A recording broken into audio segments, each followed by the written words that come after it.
गणेशाय नमः।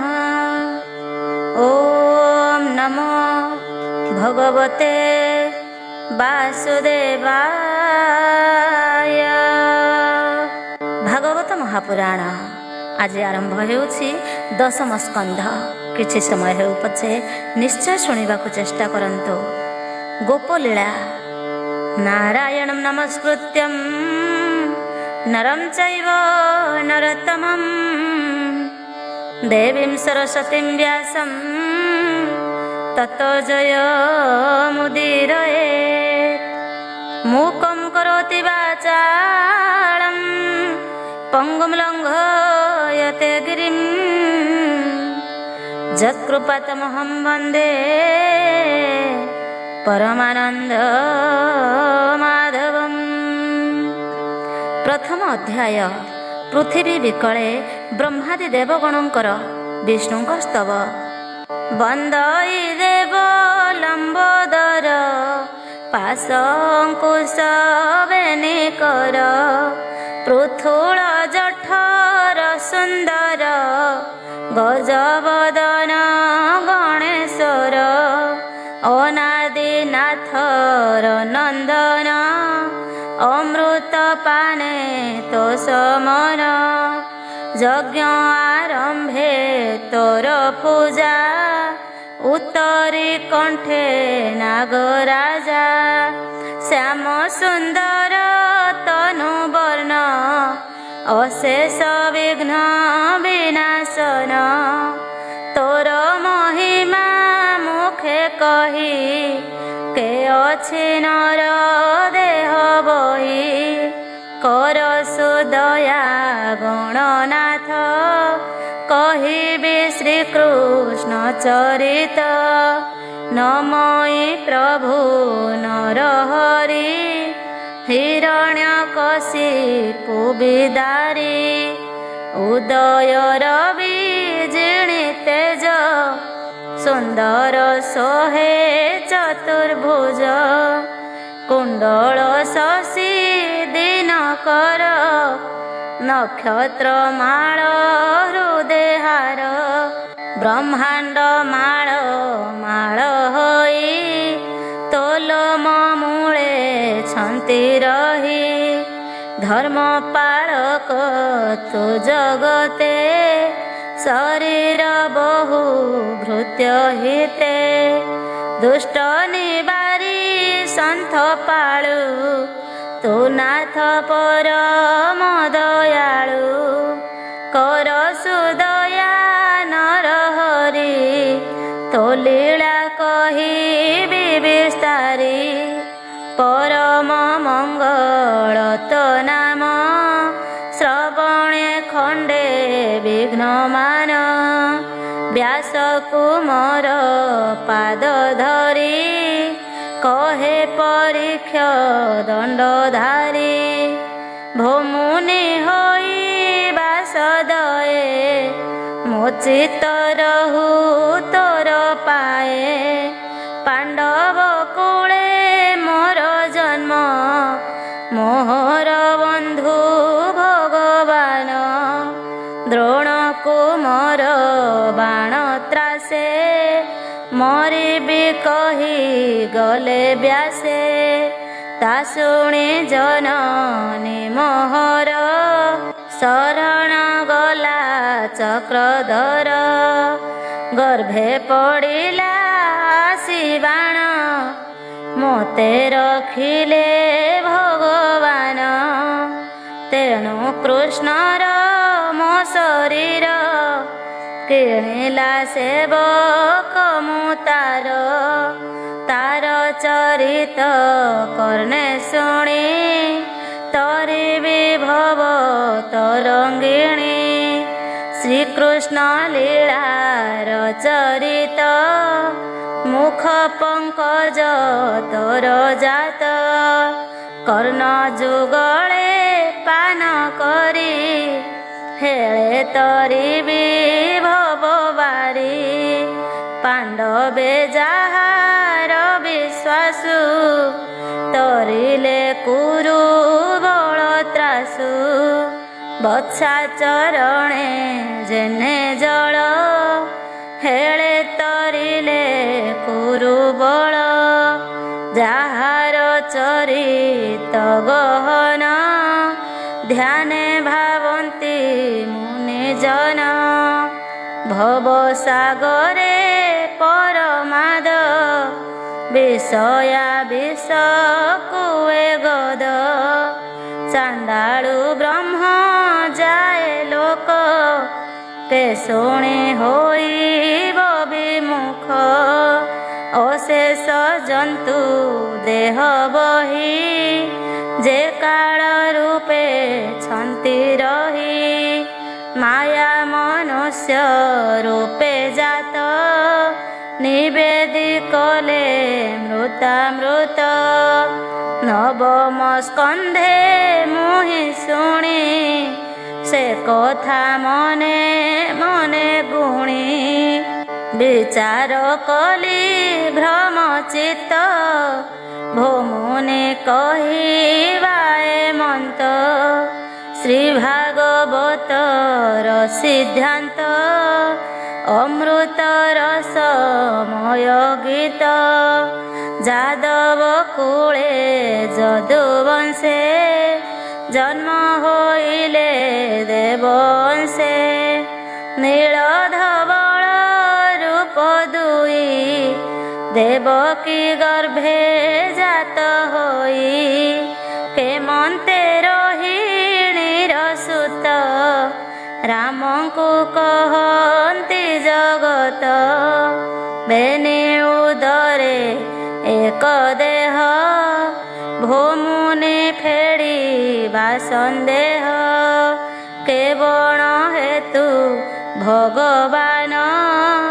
ଗୁପତେ ଗଲେ ବୃନ୍ଦାବନ ଭକ୍ତକୁ ତାରିବାର ଆସେ ରମିଲେ ବାଳକ ବିଶ୍ୱାସେ ପୁଣି କେତେ ଦିନେ ହରି ମିଳିଲେ ମଥୁରା ନଗରୀ ଜଗତ ଜନଙ୍କର ଗୁରୁ ଯାହା ମହିମା ମହାମେରୁ କୃପା ଅନୀତି ଆଚରିଲେ ସୋଦର ମଉଳା ମାଇଲେ ଏକି ତାଙ୍କର ପରମାଣ ଯାହାଙ୍କ ନାମ ନାରାୟଣ ମନୁଷ୍ୟ ରୂପେ ହୋଇ ଜନ୍ମ କେତେ ବରଷ ଭୋଗ କର୍ମ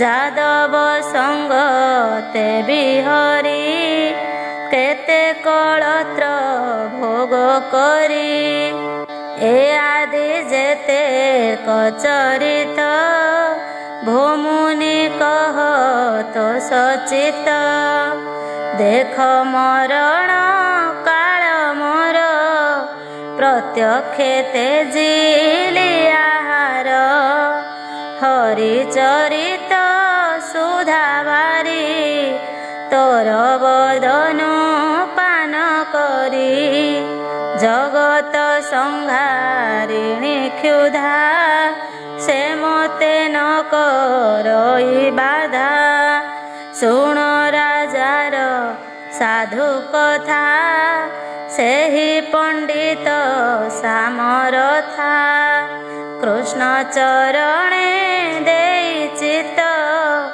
କହନ୍ତି ଶୁଣ ଭାଗବତ ସାଧୁ ଚରିତ ତୋର ବୁଦ୍ଧି କୃଷ୍ଣ ଚରଣେ ଚିତ୍ତ ଖେଦି ଗୋବିନ୍ଦେ ତୋର ମନ ଯେତେ ମୁଁ କହି ପାରିବି କି ତୋତେ ଗୋବିନ୍ଦ ପ୍ରସଙ୍ଗ ବିଧାନ ହେଳେ ତାରଇ ତିନି ଜଣ ଶ୍ରୋତା ବକତା ସେ ପଚାରି ଏ ତିନି ଜଣ ଯାନ୍ତି ତରି ତା ପାଦ ଗଙ୍ଗା ଜଳ ଯେହ୍ନେ ତାରଇ ସ୍ନାନ ପିଣ୍ଡ ଦାନେ ନାମ ମାତ୍ରକେ ପାପ ନାଶ, ତେଣୁ ମୋ ଚିତ୍ତ ପରକାଶ। କହିବି କୃଷ୍ଣ ଲୀଳାମାନ, ରାଜନ ହୁଅ ସାବଧାନ। ଭାରାରେ ଚଳି ନ ପାରଇ, ଅଧରୁ ରୁଧିର ବହଇ। ଦିନେ କବିଚାରଇ ବସି, କେ ମୋର ଶରୀର ଆଶ୍ୱାସୀ। ଛାଡ଼ିଣ ସଂସାର ଧାରଣ, ବ୍ରହ୍ମାରେ ପଶିବି ଶରଣ। ମାୟା ସୁରଭି ରୂପ ହୋଇ, କାନ୍ଦଇ ଚଉଦିଗ ଚାହିଁ। ବିଧାତା ନିକଟେ ମିଳିଲା, ନିଜ ବେଦନା ଜଣାଇଲା। ବିଧାତା ଶୁଣି ତା ବିକଳ, ସଙ୍ଗେ ଘେନିଲେ ଦେବ ବଳ। ଶଙ୍କର ହୋଇ ସର୍ବ ଆଗେ, ମିଳିଲେ କ୍ଷୀର ସିନ୍ଧୁ ଲାଗେ। ଜଳଧି କୂଳେ ଦେବଗଣ, ଡାକନ୍ତି ରଖ ନାରାୟଣ। ଅନେକ ଧ୍ୟାନ ସ୍ତୁତି କଲେ, ହରି ସନ୍ଦେଶ ନ ପାଇଲେ। ଅନେକ ମତେ କରି ଧ୍ୟାନ, ବ୍ରହ୍ମା ପାଇଲେ ମନେ ଛନ୍ନ। ଅନନ୍ତ ନ ଦେଖି ବିଧାତା, ମନେ ପାଇଲେ ଗୁରୁ ଚିନ୍ତା। ସମାଧି ବସିଲେ ତକ୍ଷଣ, ଚିନ୍ତିଲେ ଶ୍ରୀକୃଷ୍ଣ ଚରଣ। ବ୍ରହ୍ମାର ଦେଖିଣ ବିକଳ, କରୁଣା କଲେ ଆଦି ମୂଳ। ନିଦ୍ରାର ବେଳେ ନରହରି, ସପନେ କହିଲେ ମୁରାରି। ବ୍ରହ୍ମାଙ୍କୁ ଦିଶିଲା ଏସନ, କହନ୍ତି ପ୍ରଭୁ ଭଗବାନ। ଶୁଣ ବଚନ ମୋର ଧାତା, ମୁଁ ଯେ ଜଗତ ପିତା ମାତା। ସକଳ ମୋହର ଭିଆଣ, କେବଳ ଦେଲି ପରମାଣ। ମୋର ବଚନ ଶିରେ ଧରି, ତୁ ଅଛୁ ଜଗତ ଆବରି। ବେଦ ବିଚାରେ ସୃଷ୍ଟି ପାଳୁ, ମେଦିନୀ ଭାରେ କିମ୍ପା ଭାଳୁ। ମୁଁ ତାହା ଜାଣଇ ସେ ସର୍ବ, ନାସିବି ଅସୁରଙ୍କ ଗର୍ବ। ଏବେ ସକଳ ଦେବେ ଯାଅ, ମର୍ତ୍ତ୍ୟ ମଣ୍ଡଳେ ଜାତ ହୁଅ। ଯାଦବ ଆଦି ସପ୍ତବଂଶ, କଂସରେ ହୋଇବ ବିଶ୍ୱାସ। ଗୋପୀ ଗୋପାଳ ରୂପ ହୋଇ, ଗୋପେ ଜନ୍ମିବ ଦେହ ବହି। ମୁଁ ଜାତ ବସୁଦେବ ଘରେ, ବଢ଼ିବି ଯାଇ ଗୋପପୁରେ। 16,000 ଗୋପ ନାରୀ, ରମିବି ବୃନ୍ଦାବନେ ହେରି। ଅନେକ ମାରିବି ଅସୁର, ଖଣ୍ଡିବି ଅବନୀର ଭାର। ଭକ୍ତ ଜନଙ୍କୁ ଉଦ୍ଧାରିବି, ପୁଣି ନିଜ ରୂପ ହେବି। ଏବେ ହୋ ଯାଅ ତୁ ସତର, କହିବୁ ଦେବଙ୍କ ଆଗର। ଶୀଘ୍ରେ ହୁଅନ୍ତୁ ମର୍ତ୍ତେ ଜନ୍ମ, କହି ହୋଇଲେ ଅନ୍ତର୍ଧ୍ୟାନ। ସୋପନ ଚେତି ବେଦ ବର, କହିଲେ ଦେବଙ୍କ ଆଗର।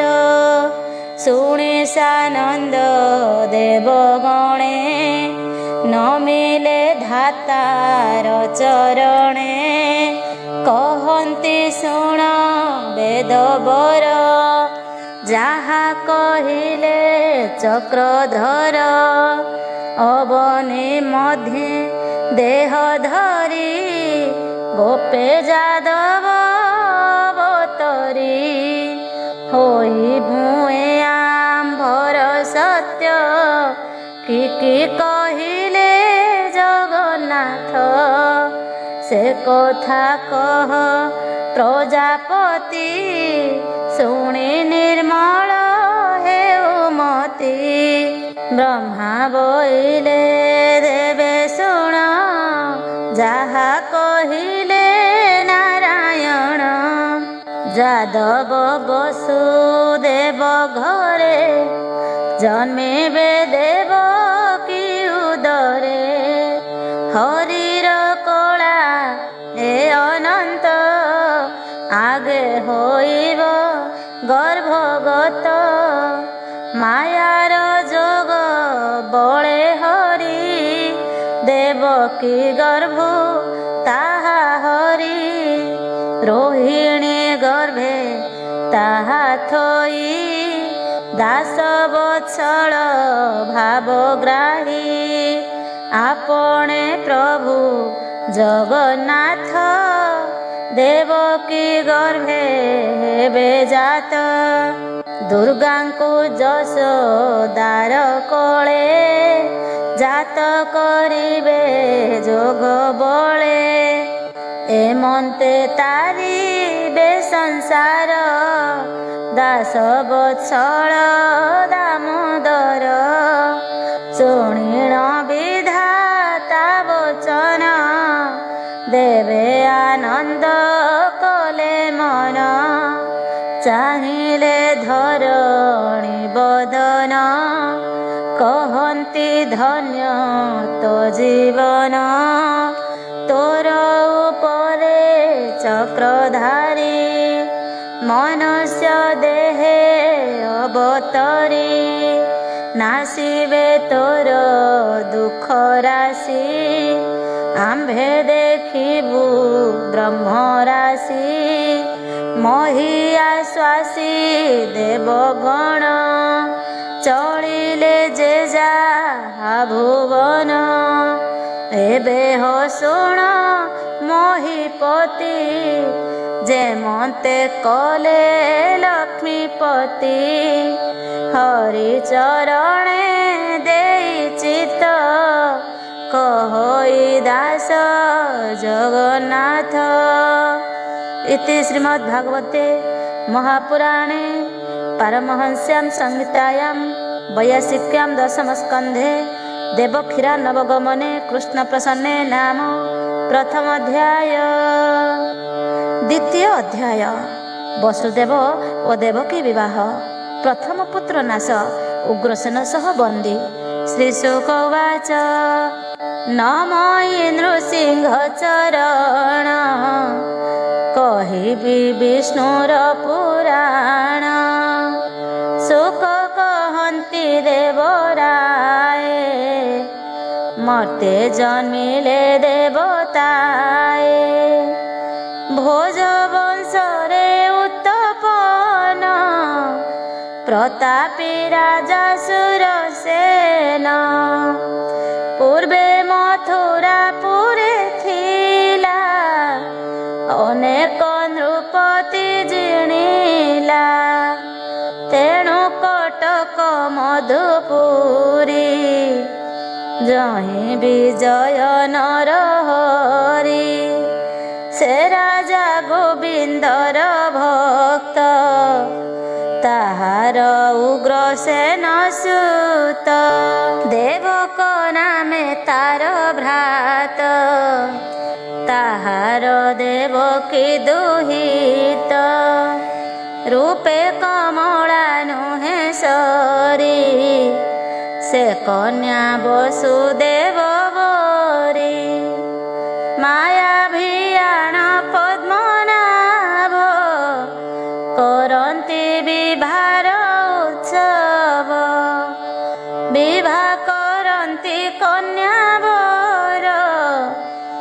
ଯୁବତୀ ମଙ୍ଗଳ ବ୍ୟବହାର ଜନ ବ୍ୟବହାର ସେ ଦେବକ ଅନେକ ଦେଲା ଯୌତୁକ ଚତୁର ଶତ ହସ୍ତି ଦେଲା କଣ୍ଠେ ଲମ୍ବାଇ ରତ୍ନମାଳା 1800 ରଥ ଯୁଥେ ଅସଜେ ଦେଲା ବ୍ରତେ ବେନିସତେ ପରିବାରୀ ଦେଲା ଯେ ଅଳଙ୍କାର ଭରି ବାଜଇ ବୀର ତୁରି ନାଦ ଯେ କହୁଁ ବିଭାର ସମ୍ପଦ ରଥେ ବସାଇ କନ୍ୟା ବର ନଗରୁ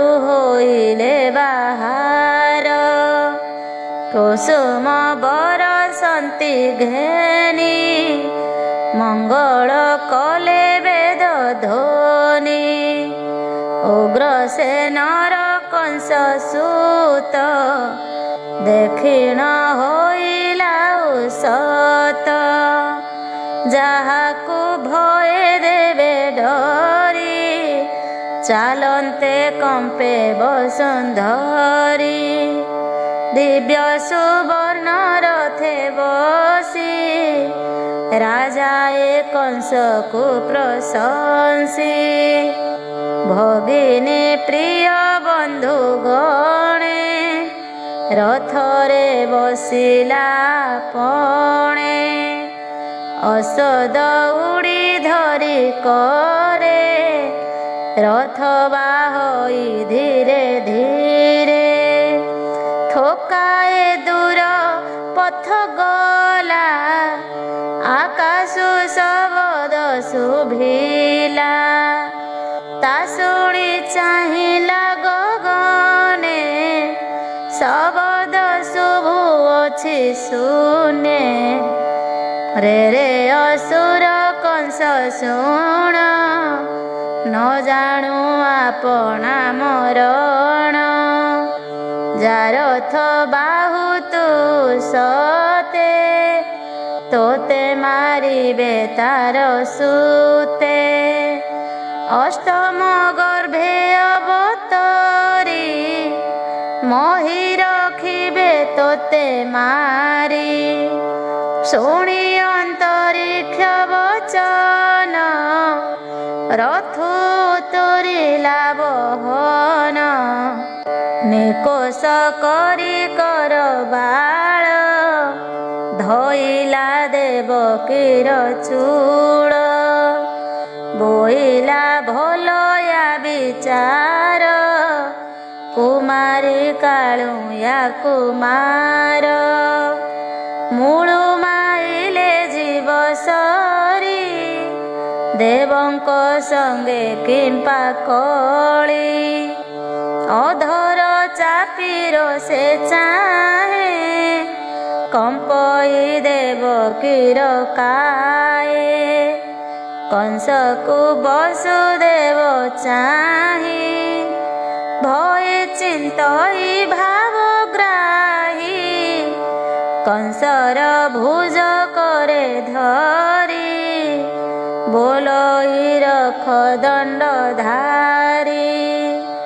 ତୁ ଅଟୁ ମହତ ପୁରୁଷ ସଂସାରେ ଅଛି ତୋର ଯଶ ଧାର୍ମିକ କହନ୍ତି ସଂସାରେ ଦେବକୀ ମାରୁ କିମ୍ପା କରେ ବିଭାର କାଳେ କର୍ମ କେମନ୍ତେ ସହିବଟି ଧର୍ମ ଦେହର ସଙ୍ଗେ ମୃତ୍ୟୁ ଜାତ ନାହିଁ ଯେ ହାରତ ଦନ୍ତ ବାଳକ ବୃଦ୍ଧ ଯେ ତରୁଣ ଅବଶ୍ୟ ହୋଇବେ ମରଣ ଦେହ ବହିଲେ ନିଶ୍ଚୟ ମରି ମରଣ ଛାରେ କିମ୍ପା ଡରି ଏ ଜୀବ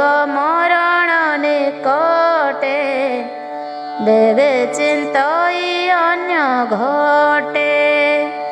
କର୍ମର ବଶ ହୁଏ ଜନ୍ତୁ ଜନ୍ମ ମରଣ କର୍ମ ହେତୁ। ଯୋକ ଯେ କଇ ଚରଣେ ଯେ ସନେ ସଞ୍ଚରଇ ତୃଣେ। জীব যে কর্ম সঞ্চরই জন্ম মরণ হেতু এহি। নিদ্রারে যে সনে স্বপন দেখিণ পাশরন্তি জন। দেহরে থাই যেতে করি দেহ ছাড়িলে তা পাশরি। କରନ୍ତି ପରଲୋକ ଭୋଗ ପୁଣି ରଜ ବୀର୍ଯେ ଯୋଗ। ଜନ୍ମେଣ ପାଶରଇ ତାହା ଏ ରୂପେ ଅନାଦିର ମାୟା। একই পুরুষ মুরারি সকল ঘটেছন্তি পুরী। সতেক জল ঘটে থই চাহিলে আকাশ দিশই। পুଣି কলে কগোটি তহি আকাশ থায়ে ঘোটি। আকাশ ন হুই ভিন্ন নাশ হুই ঘটমান। এমন্ত আত্মারে বিবেক ଏହା ଜାଣନ୍ତି ଜ୍ଞାନୀ ଲୋକ। ତୁ ଅଟୁ ମହତ ପୁରୁଷ କିମ୍ପା ଭଉଣୀ କରୁନାଶ। ଜୀବ ମାରନ୍ତି ଆତ୍ମା ସୁଖେ ଦେହ ଅନ୍ତରେ ପାନ୍ତି ଦୁଃଖେ। ଏ ସାନ ଭଉଣୀ ତୋହର ଏହାକୁ ବାରେ ରକ୍ଷା କର। ସୁକ କହନ୍ତି ଶୁଣ ରାଏ ଅସୁର ସ୍ୱଭାବେ ନିର୍ଦ୍ଦୟେ। ଧର୍ମ ବଚନ ନ ଶୁଣଇ ବିଶେଷ ଜ୍ଞାନ ତାର ନାହିଁ। ଭିଣଇ ବାକ୍ୟ ନ ଶୁଣିଲା ପୁଣି ନାସିବି ବୋଇଲା। ଦେଖିବ ସୁଦେବ ବିଚାରି କାନ୍ଦିଣ ସୁମରେ ମୁରାରି। ପୁଣି ବିଚାରୁ ଅଛି ମନେ ଦେବକୀ ରଖିବି କେଶନେ। କେଶ ହୁଏ ହାର ବିକଳ ଲାଭ ଦେଇ ରଖିବି ମୂଳ। କିବା ନ ହୁଣୁ ମୋର ସୁତ କଂସ ହୋଇବ ପ୍ରାଣେ ହତ। କିବା ନହିବ ମୋର ପୁଅ ଜାଣନ୍ତି ପ୍ରଭୁ ଦେବରାୟ। ହେମନ୍ତ ମନେ ବିଚାରିଲା କଂସର ମୁଖକୁ ଚାହିଁଲା। ଏହାର ପୁତ୍ର ତୋତେ ମାରି ଏ ତୋର ନୁହଁଇ ବୈରୀ। ଏ ଶିଶୁ ଯେତେ ପ୍ରସବିବ ତୋର ନିକଟେ ଦେବି ସର୍ବ। ତୁ ସର୍ବ ପୁରୁଷ ମହତ ଏ ମୋର ତିନିବାର ସତ୍ୟ। ଶୁଣନ୍ତୁ ଦଶ ଦିଗ ଲୋକେ ଏଠାରେ ଅଛନ୍ତି ଯେ ଥୋକେ। ଏ କଥା ମୋହର ପ୍ରମାଣ ଏଥକୁ ସାକ୍ଷୀ ନାରାୟଣ। ବସୁଦେବର କଥା ଶୁଣି କଂସ ଯେ ମନେ ମନେ ଗୁଣ ବିଚାରି ମଣିଲା ବିଶ୍ୱାସ, ଛାଡ଼ିଲା ଦେବକୀର କେଶ। ଆନନ୍ଦ ହୋଇବେ ନିଜନ, ଗଲେ ସେ ଯେ ଯାହା ଭୁବନ। କେତେ ଦିନ ତହିଁ ଗଲା, ଦେବକୀ ଗର୍ଭ ଉପୁଜିଲା। ବରଷ ବରଷ କେ ସୁତ, ହୋଇଲେ କଇ ଦୁହିତ। ପ୍ରଥମେ ହୋଇଲା ତନଏ, ରୂପେ ଶୋଭିତ କାମ ନୁହେଁ। ସୁତକୁ ଦେଖି ବସୁଦେବ, ବିକଳେ ଚିନ୍ତଇ ମାଧବ। ଏ ସୁତ ଦେବୀ ମୁକେ ମନ୍ତେ, ସତ୍ୟ ଯେ କରିଛି ଯୁକତେ। ଦେବକୀ ମୁଖକୁ ଚାହିଁଲା, ହା କୃଷ୍ଣ ବୋଲି ଡାକ ଦେଲା। କୋଳରେ ଘେନିଲା ତନୟ, ହୋଇଲା ହରଷ ବିସ୍ମୟ। କଂସର ସଭାରେ ମିଳିଲା, ବାଳକ ତଳେ ଶୁଆଇଲା। ଦେଖି ଚକିତ ସଭାଜନେ, କଂସ ବିଚାରୁଅଛି ମନେ। ଏ ତନୁ ହଇ ମୋ ବୈରୀ, ଅଷ୍ଟମ ଗର୍ଭ ମୋତେ ମାରି। ଏହାର ଜାଣିଲି ମୁଁ ସତ୍ୟ, ନିୟତ ହର ନିଜ ସୁତ। ହସି ବସୁଦେବକୁ ଚାହିଁ, କହଇ ବିଶ୍ୱାସ କରଇ। ଏବେ ଜାଣିଲି ତୋର ସତ୍ୟ, ନିୟତ ହର ନିଜ ସୁତ। ପୁଣି ବସୁଦେବ ଚକିତେ, କଂସକୁ ନ ଯାଇ ପରତେ। କ୍ଷଣେ ରହି ବିଚାର କରି, ପୁଣି କୁମର କୋଳେ ଧରି। ବାଟରେ କରଇ ବିଚାର, ଦୁଷ୍ଟ ଦାନବ ଦୁରାଚାର। ଏବେ ମୁନେ ବିବାହୁଡ଼ାଇ, ପୁଣି ମାରିବ କଂସ ନେଇ। ଦେବକୀ କଷ୍ଟ ହେବ ବଡ଼, କିସ କରିବି ମୁହିଁ ମୂଢ଼। ହରି ଭିଆଣ କଲେ ଯାହା, ଅବଶ୍ୟ ଭୁଞ୍ଜିବଇ ତାହା। ଏମନ୍ତ ଦୁଃଖେ ସୁଖେ ଯାଇ, ଦେବକୀ ନିକଟେ ମିଳଇ। ସୁତକୁ ଦେଲା ତାର କୋଳେ, କାନ୍ଦଇ ମାୟା ମୋହ ଭୋଳେ। ପୁତ୍ରକୁ ପାଇଣ ଦେବକୀ, ଆନନ୍ଦ କେ ପାରିବ ଲେଖି। ରଜନୀ ହୋଇଲା ପ୍ରବେଶ, ଅନ୍ତପୁରେ ମିଳିଲା କଂସ। ଶୀତଳ ମଣହି ସାରିଲା, ସୁଖେ ପଲଙ୍କେ ବିଜେ କଲା। ତକ୍ଷଣେ ନାରଦ ମିଳିଲେ, ଆନନ୍ଦେ ବୀଣା ବାଦ୍ୟ କଲେ। ଦେଖିଣ ତେଜିଲା ଶୟନ, ପ୍ରଣାମ କଲା କବହନ। ନିଜ ଆସନେ ବସାଇଲା, ବିଶ୍ୱାସେ ଚରଣ ଚାପିଲା। ଭକ୍ତି ଦେଖିଣ ସେ ନାରଦ, କହନ୍ତି ସଖେ ଗଦ ଗଦ।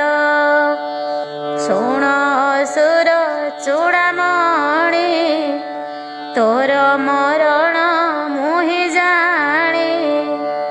ତୋ ଦୁଃଖ ଦେଖି ମୁଁ ବିକଳ, ଦେଖ ନୟନ ବହେ ଜଳ। ଶୁଣ ଦାନବ ଚୂଡ଼ାମଣି, ତୋର ମରଣ ତଥ୍ୟ ବାଣୀ। ଭୂମିର ଦେଖିଣ ବିକଳ, ଗୁହାରି କଲେ ଦେବ ବଳ। ବ୍ରହ୍ମାଙ୍କ ତୁଲେ ଶୂଳ ପାଣି, କ୍ଷୀର ସମୁଦ୍ରେ ସ୍ତୁତି ଭଣି। ବ୍ରହ୍ମାଙ୍କୁ କହିଲେ ଅନନ୍ତ, ମନୁଷ୍ୟ ହୋଇବି ମୁଁ ଜାତ। ମାରିବି ସକଳ ଅସୁର, ନାସିବି ଅବନୀର ଭାର। ଏମନ୍ତ କୂଟ କଥା ମାନ, ଭିଆଣ କଲେ ଦେବଗଣ। ଦେବକୀ ଅଷ୍ଟମ ଗର୍ଭର, ନିଶ୍ଚୟ ମରଣ ତୋର। ବ୍ରହ୍ମାଙ୍କ ବଚନେ ମୁରାରି, ମାୟା ମନୁଷ୍ୟ ରୂପ ଧରି। ତୋତେ ମାରିବେ ସେ ଅନନ୍ତ, ତୁ କିମ୍ପା ହୋଇଲୁ ନିଶ୍ଚିନ୍ତ। ଦେବେ ଉପୁଜିଛନ୍ତି ଅଂଶେ, ଗୋପନଗରେ ଭୋଜ ବଂଶେ। ନନ୍ଦ ଯଶୋଦାଦି ଯେତେ, କହିବି ଏକେ ଏକେ କେତେ। ଦେବକୀ ଆଦି ବସୁଦେବ, ଏ ଆଦି ଯେତେକ ଯାଦବ। ତୋର ସେବକ ଯେତେ ଲୋକ, ଦେବତା ମାନେ ଏଠି ଦେଖ। ଏହା ତୁ ନ କର ବିଚାର, ନିକଟେ ମରିବୁ ଅସୁର। କଂସକୁ କରାଇ ଉଚାଟ, ନାରଦ ଗଲେ ଶୂନ୍ୟ ବାଟ। ଦୁଃଖେ ରଜନୀ ପୁହାଇଲା, ନିଜ ସଭାରେ ବିଜେ କଲା। ଅସୁର ବଳ ଘେନି ସଙ୍ଗେ, ଧାଇଲା ପବନ ବେଗେ। ଦେବକୀ ନିକଟେ ମିଳିଲା, କୋପେ ଅଧର କାମୁଡ଼ିଲା। ତୋ ସାନ ଭଗିନୀ ମୋହର, ମୋର ମରଣେ ତୋ ବିଚାର। ମୁଁ ଏହା ଜାଣିବି କେମନ୍ତେ, ଭିଣୋଇ ବୋଲି ଗଲି ପ୍ରତେ। ଏମନ୍ତେ ଅନେକ ବୋଇଲା, କୋଳୁ ବାଳକ ଘେନି ଗଲା। ବେନି ଚରଣ କରେ ଧରି, ବୁଲାଇ ଅନ୍ତରାଳ କରି। କୋପେ ଅନେକ ଗାଳି ଦେଲା, ଶିଳା ଉପରେ କଚାଡ଼ିଲା। ଦେବକୀ ବସୁଦେବ ଆଣି, ବନ୍ଧନ କଲା ପାଦ ପାଣି। ମାଡ଼ ମରାଇ ମହାରୋଷେ, ପାଦ ଭରିଲା ଲହ ଫାସେ। ସାତ କବାଟ ମହାବଳ, ଲହ କିଳିଣୀ ଅନର୍ଗଳ। ପ୍ରହରୀ ସତେକ ଜଗାଇ, କହଇ ରୋଷ ଭର ହୋଇ। ଦେବକୀ ଯେତେ ପ୍ରସବିବ, ମୋହର ଆଗେ ଜଣାଇବ। ଯେ ମୋର ବୋଲନ କରିବ, ସେହି ମୋହର ଶତ୍ରୁ ହେବ। ନିଜ ପିତାକୁ ଅଣାଇଲା, ଅନେକ ମାଡ଼ ମରାଇଲା। ସଂକଳି ଦେଲା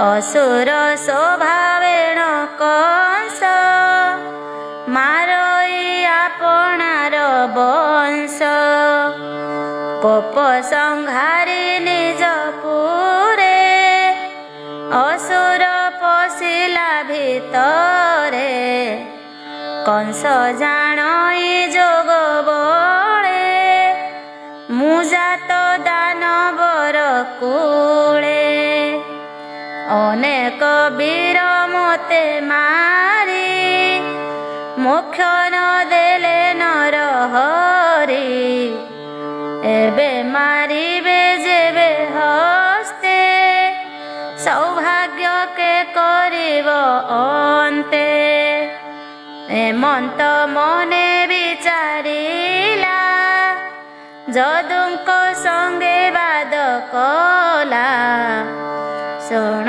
सुजने कृष्ण गीत गोविंद पादे देई चित पंडिते नघेनिब दोष कृष्ण चरित सुधारस कहई विप्र जगन्नाथ हरि चरणे देई चित। इति श्रीमद्भागवते महापुराणे पारमहंस्यां संहितायां वैयासिक्यां दशमस्कन्धे देवकी विवाहे नाम द्वितीयोऽध्याय। तृतीय अध्याय देवकीर षडपुत्र नाश बलरामंकर अंतर्हित रोहिणी गर्भे जन्म।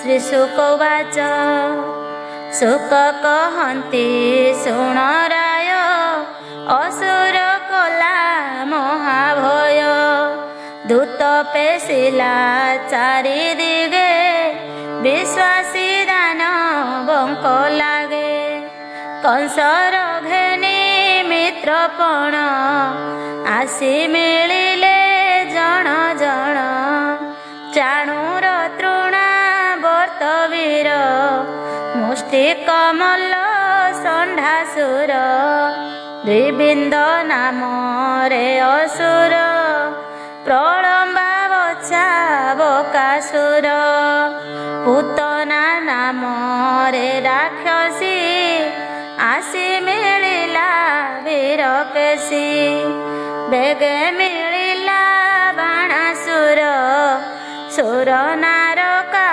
जरा वीर एमंत कहिबे मुकेते कंसर मित्र छन्ति जेते सकले बसाई आसने कहई कंस खेद मने शुण सकल वीरमणि मोहर कर्म फल बाणी नारद कही गले मते जदुंकु न जीवु परते जेते मोहर विश्वास जदुंकु बेगे कर नाश शुणी असुरे पर जोड़ी जेसने समुद्र उछुली जदुंकु देले कष्ट मान जहा कहिले भगवान जादव असुरंकु डरे पलाई गले देशांतरे केकुरु नगरे पशिले पांचाल देशरे मिलिले विदेह निषेध कोशले पशिले जीवन विकले जेवा जाई न पारिले कंसर शरण पशिले एमंते वर सपुरिला पुणी देवकी प्रसविला प्रहरी जणाइले जाई कंस धाइला रोष बही देवकी निकटे मिलिला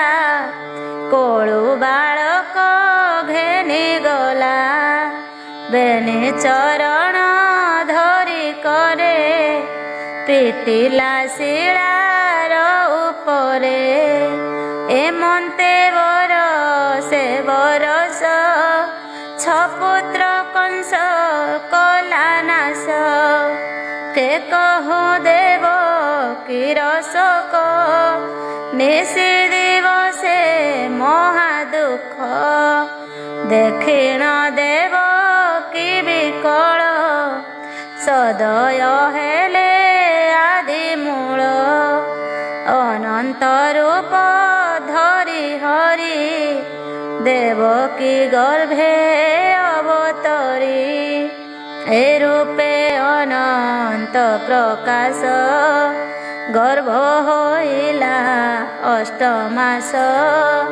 ଦେବକୀ ନିଜ ଦେହ ଚାହିଁ ବିକଳେ ନିଶ୍ୱାସ ଛାଡ଼ଇ କେତେ ପାତକ କଲି ପୂର୍ବେ ପୁଣି ହୋଇଲା ସେ ଗର୍ଭେ କେତେ ସହିବି ଗର୍ଭ କଷ୍ଟ ବିଧାତା କରି ଅଛି ହଟ ଗର୍ଭେ ଧରଇ 10 ମାସ କୋଳେ ତ ଧରି ନାହିଁ ଆସ ଏମନ୍ତ ବିଚାରି ବିକଳ ନୟନ ବହେ ଅଶ୍ରୁ ଜଳ ଦାସ ବତ୍ସଳ ଭଗବାନ ଜାଣିଲେ ଦେବକୀର ମନ ଦୁର୍ଗାଙ୍କୁ ନିକଟେ ବସାଇ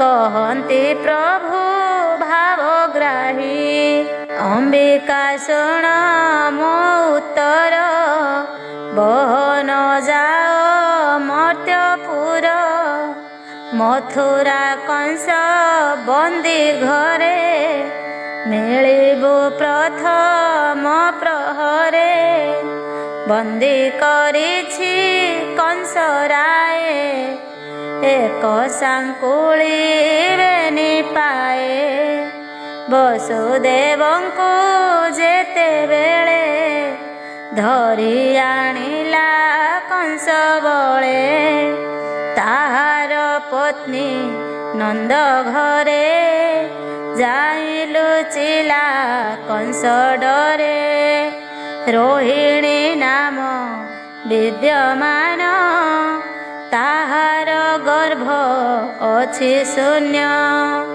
ଦେବକୀ ଦେବୀ ନିଦ୍ରା କାଳେ ଗର୍ଭ ହରିବୁ ଯୋଗ ବଳେ ରୋହିଣୀ ଗର୍ଭେ ତାହା ଥୋଇ ମିଳିବୁ ନନ୍ଦ ଘରେ ଯାଇ ଜନ୍ମିବୁ ରୋହିଣୀ ଉଦରେ ମୁଁ ପୁଣି ଯିବି ମଞ୍ଚପୁରେ ଦେବକୀ ଗର୍ଭେ ହେବି ଜାତ ମୋତେ ଘେନିଣ ଯିବେ ତାତ ତୋତେ ଆଣିବେ ମୋତେ ଥୋଇ ଏକଥା ନ ଜାଣିବେ କେହି ଏମନ୍ତ କଂସର ମରଣ ହସି କହନ୍ତି ନାରାୟଣ ମଞ୍ଚେ ହୋଇବୁ ତୁଜେ ଜାତ ଜଗତେ ହୋଇବୁ ବିଖ୍ୟାତ ଲୋକେ କରିବେ ତୋତେ ପୂଜା ଅନେକ ଦେବେ ବଳି ଭୋଜା ଭକ୍ତକୁ ହୋଇବୁ ପ୍ରସନ୍ନ ଅନେକ ହେବ ତୋର ନାମ ଜୟା ବିଜୟା ଭଦ୍ରକାଳୀ ମଙ୍ଗଳା ଚଣ୍ଡିକା କଙ୍କାଳୀ ଦୁର୍ଗା ଅମ୍ବିକା ନାରାୟଣୀ ଏକୁଆରେ କ ନାମ ଭଣୀ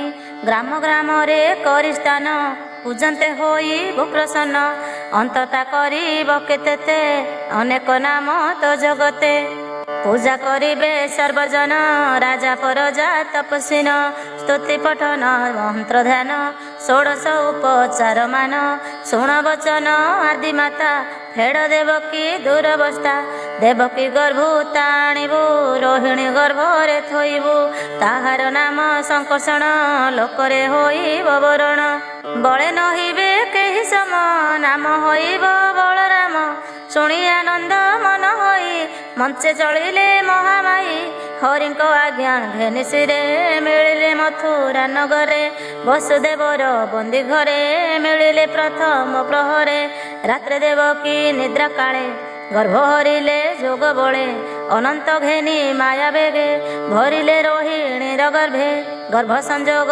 ଦେବୀ କରି ଦିନକୁ ଦିନ ଗର୍ଭ ଭାରି ସିଂହ ପୂର୍ଣ୍ଣମୀ ଦିନ ସାର ରୋହିଣୀ ପ୍ରସବେ କୁମାର ଧବଳ ଜ୍ୟୋତି ପୁଅ ଜାତ। ଧବଳ ଜ୍ୟୋତି ରୂପ ପୁଣି ଶିରେ ଶୋଭିତ ସପ୍ତ ଫେଣି। ଅପୁଆ ଘରେ ପୁଅ ଜାତ ଆନନ୍ଦ ହୋଏ ନନ୍ଦଚିତ। ମୋହର ଘରେ ପୁତ୍ର ନାହିଁ ଏମତେ କାରଣ ଅଟଇ। ଯାହା ସେ ଦଇବ ନିମିତ୍ତ ଦୁର୍ଗା ହିଁ ଜହିଁ ଗର୍ଭଗତ। ମିଳିଲେ ନନ୍ଦ ଘରେ ଯାଇ କୃଷ୍ଣ ଜନ୍ମକୁ ବାଟ ଚାହିଁ। ଦେବକୀ ଗର୍ଭୁ ଯହୁଁ ଗଲା ଲୋକେ କହିଲେ ଭଲ ହେଲା। ଉତ୍ତମ କଲେ ନାରାୟଣ ଦେବକୀ ନ ପାଉ କଷଣ। ଥୋକେ ବୋଲନ୍ତି ଭଲ ହେଲା କଂସର ଡରେ ପଳାଇଲା। ପୋଡ଼ୁଏ ଦେବକୀ ଭିଆଣ କେବଲେ କର୍ଣ୍ଣେ ତାନ ଶୁଣ। ଏଡ଼େ ମଡ଼ିଛି ଅଛି କାହିଁ କେବଲେ ମୁଖ ତାନ ଚାହିଁ। ତେ କାନ୍ଦି ହୁଅନ୍ତି ବିକଳ କହନ୍ତି ରଖ ଆଦି ମୂଳ। ଦେବକୀ ଲୋକରେ କଷଣ ଜାଣିଲେ ଦେବ ନାରାୟଣ। ତେଜିଲେ ଜଳଧି ଶୟନ ମଥୁରା ମିଳିଲେ ବହନ। ବସୁଦେବର ଦେହେ ଯାଇ ପଶିଲେ ଜ୍ୟୋତି ରୂପ ହୋଇ। କୃଷ୍ଣର ତେଜ ଯେ ପ୍ରଚଣ୍ଡ ଯେହ୍ନେ ଉଦୟ ମାରତଣ୍ଡ। ଅମର ପୁରୀ ଲଗ୍ନ ବେଳେ ପ୍ରଭୁ କାମିନୀ ଏକ ମେଳେ। ଜଗତ ମଙ୍ଗଳେ ପୁରୁଷ ଦେବକୀ ଗର୍ଭରେ ପ୍ରବେଶ। ଉଦୟ କାଳେ ଯେହ୍ନେ ଶଶୀ ପୂର୍ବ ଦିଗରୁ ପରକାଶୀ। କୃଷ୍ଣକୁ ଧରି ଉଦର ଦେବକୀ ଦିଶିଲା ସୁନ୍ଦର। ଅନ୍ଧାର ବନ୍ଦୀ ଘର ତେଜ ଯେହ୍ନେ ଦିଶିଲା ଗ୍ରହରାଜ। ଦେବକୀ ଗର୍ଭ ବାସ କଥା ଶୁଣି ପାଇଲା କଂସ ବ୍ୟଥା। ଭୟ ଚକିତ ଛନ ଛନ ମିଳିଲା ଦେବକୀ ଭୁବନ। ସାତ କବାଟ ଫିଟାଇଲା ଅନ୍ଧାର ଘରକୁ ଚାହିଁଲା। ଉଦୟ ହୋଇ ନିଶାକର ଯେହ୍ନେ ନା ସଇ ତମ ଘର। ଦେଖି ଚକିତ କଂସ ମନେ ଭାଳି ବୋଲଇ ଦିବ୍ୟ ଜ୍ଞାନେ। ନିଶ୍ଚୟ ହୋଇଲା ମରଣ ଏତ ଅନାଦି ନାରାୟଣ। ଗର୍ଭେ ବିଜୟ କଲା ଆସି ଏ ମୋର କାଳ ଦଣ୍ଡ ଫାସି। ଜୀବନ ନାସିବ ଏ ମୋର ଦେବକୀ ବଡ଼ ସୁନ୍ଦର। ଏ ଯେତେ ଗର୍ଭ ପ୍ରସବିଲା ଏମନ୍ତ ଥରେ ନ ଦିଶିଲା। କି ବୁଦ୍ଧି କରି ବଇଁ ଆଜ ମାରିଣ କରି ବଇଁ କାର୍ଯ୍ୟ। ହସ୍ତରେ ଅଛି ମୋ ଉପାୟ ଛାଡ଼ିଲେ ନ ପାରିବି ଥୟ। ଦେବକୀ ପକାଇବି ମାରି ଗର୍ଭ ନାସିବି ପେଟ ଚିରି। ପୁଣି ବିଚାରୁ ଅଛି ମନେ ଏ କାମ କରିବି କେଶନେ। ଜୀବନ ପାଇଁ ଏଡ଼େ ପାପ କରି ପାଇବି ମନେ ତାପ। ଜୀବ ମରଣେ ସୁଖ ନାହିଁ ନରକେ ପଡ଼ିବି ନା ଯାଇ। ପାପର ମଧ୍ୟରେ ପ୍ରମାଦ ସ୍ତ୍ରୀ ଗର୍ଭିଣୀ ଶିଶୁବଦ୍ଧ। ଏତିନି କର୍ମ ଯେ କରନ୍ତି ଜୀବନ ଥାଉ ସେ ମରନ୍ତି। ଜୀବନ ଛାଡ଼ି ବାର ବେଳେ ନିନ୍ଦିତ ବୋଲନ୍ତି ସକଳେ। ଇହଲୋକରେ ଅପଯଶ ମଲେ ନରକେ ପରବେଶ। ଏମନ୍ତ ମନେ ବିଚାରିଲା ଖଡ଼ଗ ଘେନି ବାହୁଡ଼ିଲା। ମିଳିଲା ନିଜ ପୁରେ ଯାଇ ଭାଳଇ ଚଉଦିଗ ଚାହିଁ। ହରିଙ୍କି କଲା ମହାଭୟ କ୍ଷଣ କ୍ଷଣକେ ମହାକାୟ। ଆସନେ ଶୟନେ ଭୋଜନେ ସ୍ନାନେ ବିହାର ଜଳପାନେ। ଗୋଡ଼ାଇଛନ୍ତି ଯେହ୍ନେ ହରି କମ୍ପଇ ମହାଭୟ କରି। ବୃକ୍ଷ କାନନ ଦେଶଗିରି ସର୍ବମଣଇ ନରହରି। ଏମନ୍ତ ରଜନୀ ହୋଇଲା ଘୋର ଅନ୍ଧାର ପ୍ରକାଶିଲା। ବ୍ରହ୍ମା ଶଙ୍କର ଇନ୍ଦ୍ର ମୂଳେ 33 କୋଟି ଦେବ ବଳେ। ମିଳିଲେ ମଥୁରା ନଗରେ ଦେବକୀ ଦେବୀ ବନ୍ଦୀ ଘରେ। ପ୍ରଣାମ କଲେ ଜଣେ ଜଣେ ଶ୍ରୀକୃଷ୍ଣ ଜନନୀ ଚରଣେ।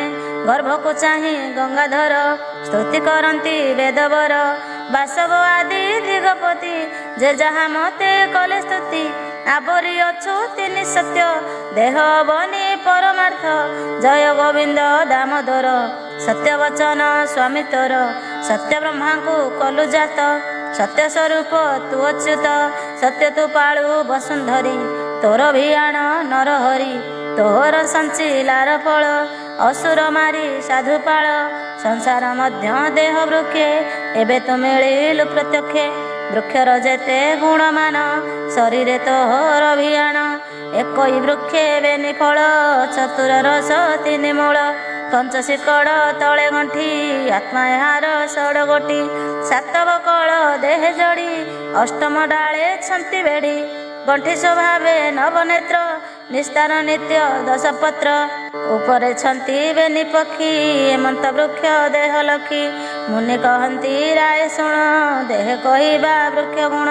ବୃକ୍ଷର ପ୍ରାୟ ଦେହ ଏକ ଫଳ ଯୋଡ଼ିଏ ଦୁଃଖ ସୁଖ ତାମସ ରାଜ ସତ୍ୱଗୁଣ ଏହାର ମୂଳଟି ପ୍ରମାଣ ଧର୍ମ ସମ୍ପଦ କାମ ମୁଖ୍ୟ ଏହାର ରାସଟି ପ୍ରତ୍ୟକ୍ଷ ଶବଦ ରୂପ ରସଗନ୍ଧ ପବନ ପଞ୍ଚ ମୂଳ ଛନ୍ଦ ଜନ୍ମ ହୋଇଣ ଦେହ ବହି ବାଳୁତ ରୂପେ ସେ ବଢ଼ଇ ତରୁଣ ବୃଦ୍ଧ ପରେ ମୃତ୍ୟୁ ଏହାର ଆତ୍ମା ଷଡ଼ ହେତୁ ଚର୍ମ ଶୋଣିତ ମାଂସ ମେଦ ହାଡ଼ ମଜାରେ ଦାତ ଛନ୍ଦ ଶପଥ ବକଳ ଏହାର ମୁନି କହନ୍ତି ଜ୍ଞାନ ସାର ଉଜ୍ଜଳ ନଳ ସମୀର ଖମନ ବୁଦ୍ଧି ଅହଙ୍କାର ଏ ଅଷ୍ଟଡାଳଟି ଏହାର ନବମ ଚକ୍ଷୁ ନବଦ୍ୱାର ଦଶ ଇନ୍ଦ୍ରିଏ ପତ୍ର ଲେଖି ଜୀବ ପରମ ବେନି ପକ୍ଷୀ ଏମନ୍ତ ବୃକ୍ଷ ରୂପ ହୋଇ ଭାରାନି ବାରି ରଖ ମହି ଜଗତ ତୋର ତହୁଁ ଜାତ ସୃଷ୍ଟି ପାଳକ ଜଗନ୍ନାଥ ତୋର ମାୟାରେ ମୂର୍ଖ ଜନ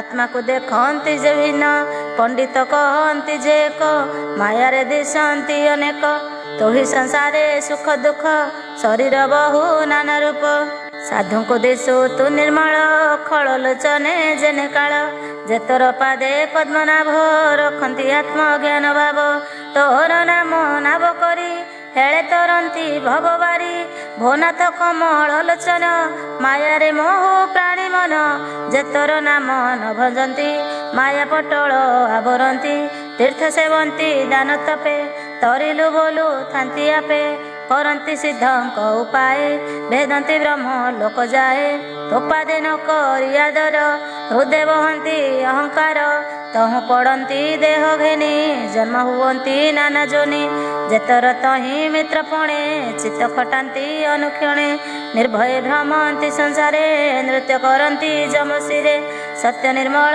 ଗୁଣ ଧରୁ ଭକ୍ତଙ୍କ ପାଇଁ ଅବତରୁ ତପ ସମାଧି ଯୋଗ କ୍ରିୟା ଦେହେ ବହନ୍ତି ପ୍ରଭୁ ଯାହା ତୋ ଆରାଧନ ନାହିଁ ଆନ ପୂରିଣ ଅଛୁ ଠୁଳ ଶୂନ୍ୟ ତୁ ଯେବେ ନହିବୁ ଜଗତେ ଅଜ୍ଞାନ ନାଶି ବୁକେ ମନ୍ତେ ଯେତତେ ଯେ ମନ୍ତ ଚିନ୍ତଇ ଗୁଣ ପ୍ରକାଶ ଦେହ ବହି ତୋର ଗୁଣ କର୍ମମାନ ସଂଖ୍ୟାକେ କରୁ ଭଗବାନ ମନ ବଚନେ ହେନ ଜାଣି କେବଳ ଦେହେ ପରିମାଣି ଶ୍ରବଣେ ତୋର ନାମ ଶୁଣି ତୋ ନାମ ହୃଦେ ପରିମାଣି ତୋ ପାଦ ପୂଜାର ବିଧାନ ଯେ ହୋଇଥାନ୍ତି ସାବଧାନ ଜନ୍ମ ମରଣ ତାଙ୍କୁ ନାହିଁ ହେମନ୍ତ ପ୍ରଭୁ ଭାବଗ୍ରାହୀ ତୋହର ପଦ ରଜ ଦେଇ ଉଶ୍ୱାସ କର ନାଥମୟୀ ସ୍ୱର୍ଗେ ବସିବୁ ପଦ୍ମନାଭ ତହିଁ ଦେଖିବୁ ତୋର ପାଦ ଏତର ଦେହ ବନ୍ତପଣ ଏବେ ଜାଣିଲୁ ନାରାୟଣ ମନୁଷ୍ୟ ଲୀଳାର ଯେ ଭାବ ସ୍ୱରୂପ ନ ଜାଣନ୍ତି ଦେବ